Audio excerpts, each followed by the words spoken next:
Hey guys, welcome back to the Hands On channel. I thought today we would talk about just some different things you can do around your homestead or your home to protect your house from looters. You know, as we've seen here in 2020, looting and stuff like that has been off the charts, especially if you're around one of these major cities, these metropolises.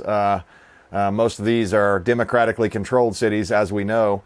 But I want to talk to all of you about basically how you can protect your house from potential looting and rioting in the future. So first of all, I made a little list here of different layers. I've got 6 different layers to go through here. You can apply as many of these as you want or as few of these as you want, you know, and also I would like to open this up for discussion. That's the whole point of this, is to get your mind turning and tell me some different things that you've done that maybe I didn't list here on my 6 layers. Okay, so layer 1 is apply the gray man theory to your home. Your home shouldn't stand out or be the fanciest place on the street. I mean, that's a bad idea. If you've got like golden gates out front or something like that that indicates to everyone around that you're loaded, then obviously that's going to make you a target. So you don't want to be, go out and make your house into a dump, but at the same time, you don't want to stand out. You want to blend in and be just the same as all the rest. That's the ideal gray man theory, is that it's not too raggedy or not too nice. And most of these things I'm going to talk about are just common sense things that it's just made to slow them down or to be inconveniences or hopefully deter them. When they see enough of these inconveniences stacked on top of each other, they'll be like, man, that place is too hard. I can hit this place over here. It'd be much easier. So that's number 1, gray man theory. Apply it to your home and everything. I like to apply it to my vehicles and my everyday life as well, but that's up to you. If you have a high-end truck or car or motorcycle or a boat, if you've got a really awesome ski boat or something that's very expensive, or a big expensive bass boat, or a Harley Davidson or whatever, it probably isn't a good idea to leave that sitting outside where the criminals can see that. So hopefully you've got a garage first before you buy something like that. But you'd be surprised how many times my wife and I have seen it over the years that it'd be a really fancy car and in front of a dump of a place. So it's weird what people put priorities on. They want to be have that status symbol of that really fancy car and whatever, but whatever, to each his own. Maybe some people like that. I'm not going to judge you for that, but it's odd to me. I would pick a nicer place over a nicer car. Most of the stuff is just out of sight, out of mind. It's common sense, as I said. So that's layer 1. Layer 2, strategically plant bushes, shrubs, trees to provide some camouflage around your home. Thorny bushes can be used at right around your daughter's bedroom window or whatever, or around all of your windows, to where underneath every window, if you've got a thorny bush or some obstacle that's in their way that's going to prevent them from being able to get into that window, that's excellent, because windows are a soft target. We'll get into windows and doors a little later on in this. But those thorny bushes are great. Depending on where you live, you can get native blackberry bushes and stuff like that. They may actually be invasive in some places, but you can plant them and get them to grow if you're allowed to in your area, whatever. Follow your local laws and codes, of course.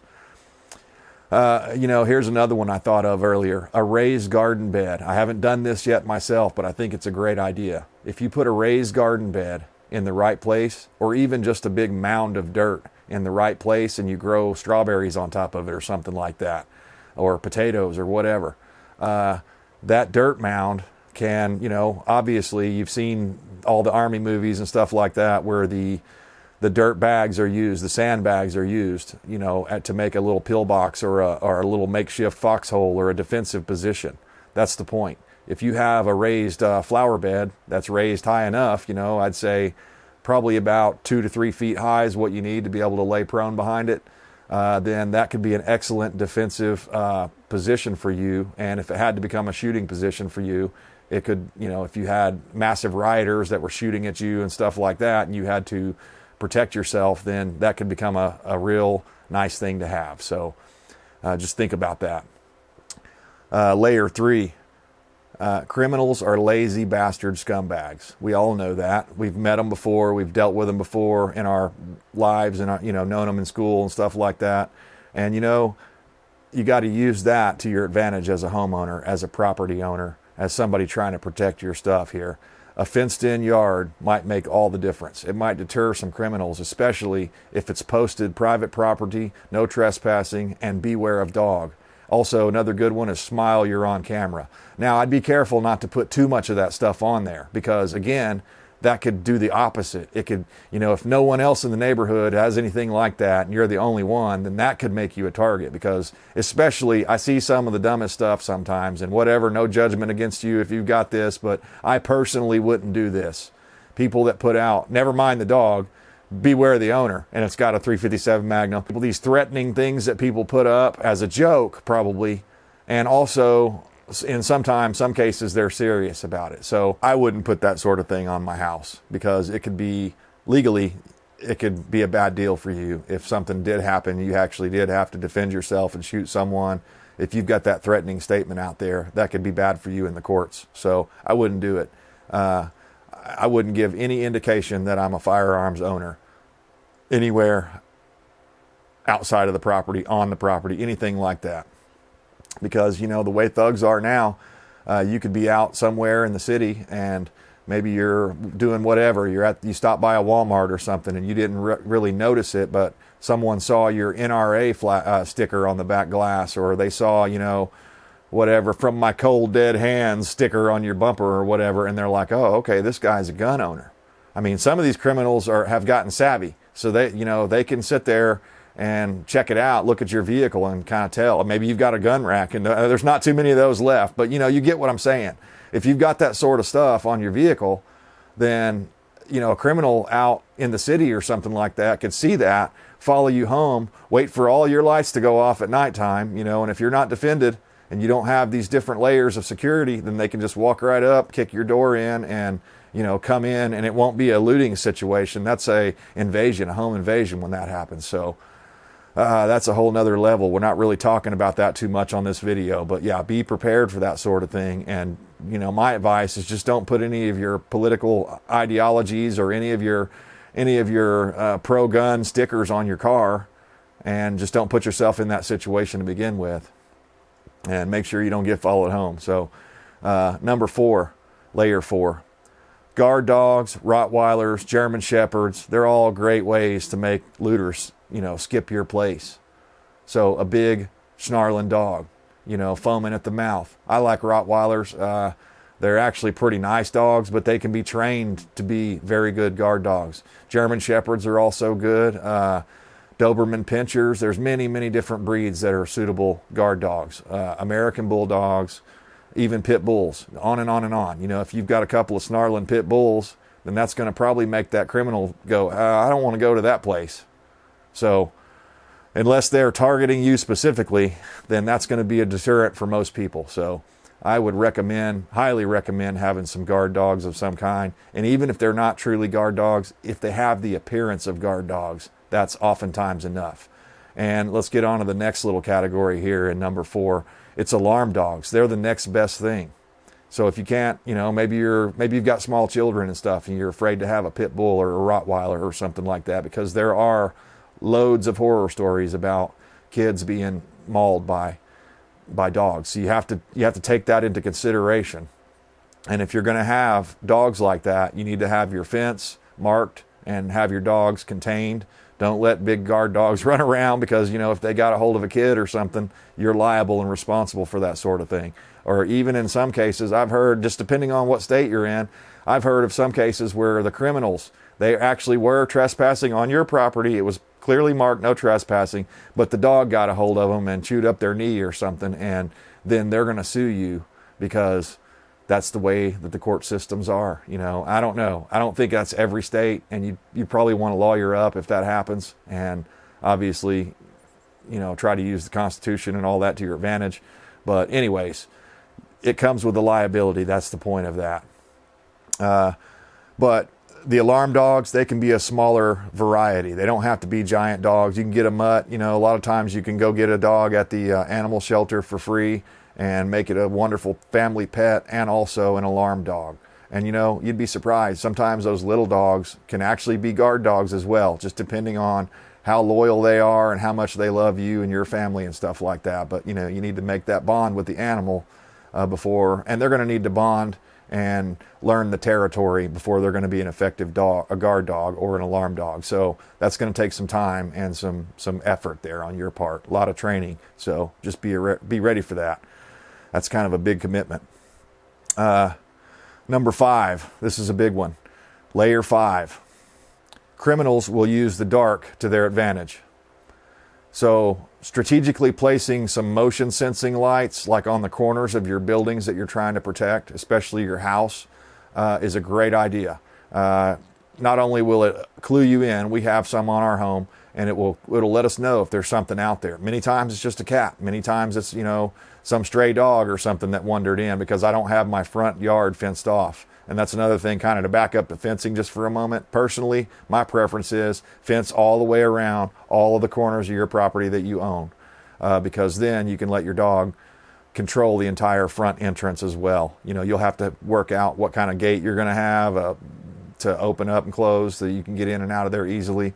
Hopefully it'll be an electric one, because you don't want to make it such an inconvenience that you'll end up not doing it or leaving the gate open. So you'd probably want to get an electric gate. But I really like that combination. That's what we're going to go for in the future on our future homestead. That way, the dog can just run the property and you shouldn't be on the property. So that's the idea. So anyways, back to lighting. Again, those motion lights, that's a cheap way to do it, guys. Another thing you can do is kind of a decoy, is put up fake cameras.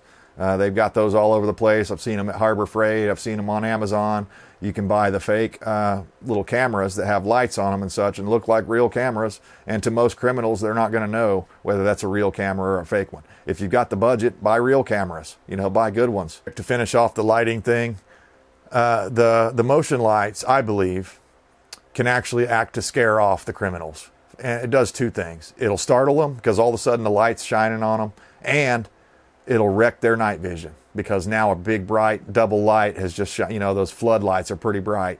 Even the LED ones work great. They're really bright, and if you look right at them, it's going to ruin your night vision for at least a few minutes. So that would give you the advantage as a homeowner. You'd be able to see that light come on. Hopefully your alarm dog's barking, or your guard dog is snarling or biting on his leg or whatever, and he's screaming bloody mercy, and you're going out there with your gun and your flashlight to take care of the business and wait for the sheriff to get there to take that scumbag to jail and process him. So on to number 6, level 6, windows and doors. These are going to be your weakest points of any building you have, more than likely. There's some different things you can do for that. Most entry doors have builder grade locks and hardware. That's a no-no. So for one, you want a good solid front entry door, and your back door as well. You want a good solid core, solid wood, or whatever. Maybe the metal ones are stronger, I don't know, but you want the strongest one you can get, and you want the best locks you can get. So don't go buy the cheapest locks that you can buy, the builder's grade stuff. Buy some good high quality ones. The last time we did it, we bought some Schlage, SCHLAGE locks from Lowe's or Home Depot, and we've been real happy with those. They're a lot better. The deadbolt had a little bit more throw on it. In other words, it stuck out into the jamb quite a bit farther than the builder grade locks did, and that little bit extra can make it. It's not going to make it to where you're going to stop everybody, but it'll slow them down. That's the point. Another thing it really blew my mind the first time when I was a first-time homeowner years ago, and I saw somebody do an article. I think it was in Mother Earth News, if I'm not mistaken, but they were talking about, basically making your front door a hard target instead of a soft target, so that you've seen all the videos of these people kicking in doors fairly easily and stuff like that. Well, that's because they didn't do these steps here. You put high-quality locks on, high-quality doors, and in your jamb where the striker plate bolts on, you want to use some like 3.5-inch long screws at least. Some nice big thick construction grade 3.5-inch long screws, and you run those things in. Instead of just going into the wood of the jamb, it goes all the way into the stud wood around the door frame. So that's excellent. It'll just make it so much stronger just doing that one thing right there. So your 2 striker plates on the wall, on the door jamb, your deadbolt, and your door lock, both of those, put the long screws in those. And then when you're done with that, put some long screws in the hinge side on the other side there. that'll not only stiffen your door up, but it'll just make it that much harder and slow them down that much more before they're going to be able to kick your door in easily. And that's all we can hope for. It gives us enough time to wake up. You know how it is. You're in the middle of a deep sleep and suddenly you hear something in the middle of the night. You have to get up and get your flashlight and your gun and get ready to go figure out what that is. Protect your wife, protect your kids, protect your stuff, your home, all that stuff. Figure out what's going on. Well, if you have to make them bang 3 or 4 more times on the door, or 110 more times, or whatever, however many times it is, it's going to slow them down, and it may slow them down enough to where they just run away because they're not used to facing such a hard door to break. So, anyways, that's what I'm trying to get you guys to think of. One other thing you can consider is adding a high quality storm doors to both your entry doors, your front and your back door. Those the old ones they used to have that were solid glass, they just had a little flimsy latch in there with a little tiny latch mechanism that, if you pulled it hard enough, it would open up.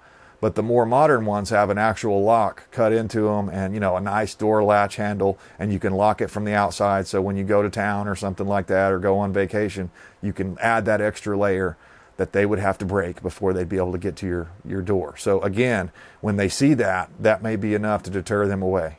So hopefully they don't ever get up to your front porch because you've had the fence and the dog and you're applying the gray man theory and you're doing all these other things.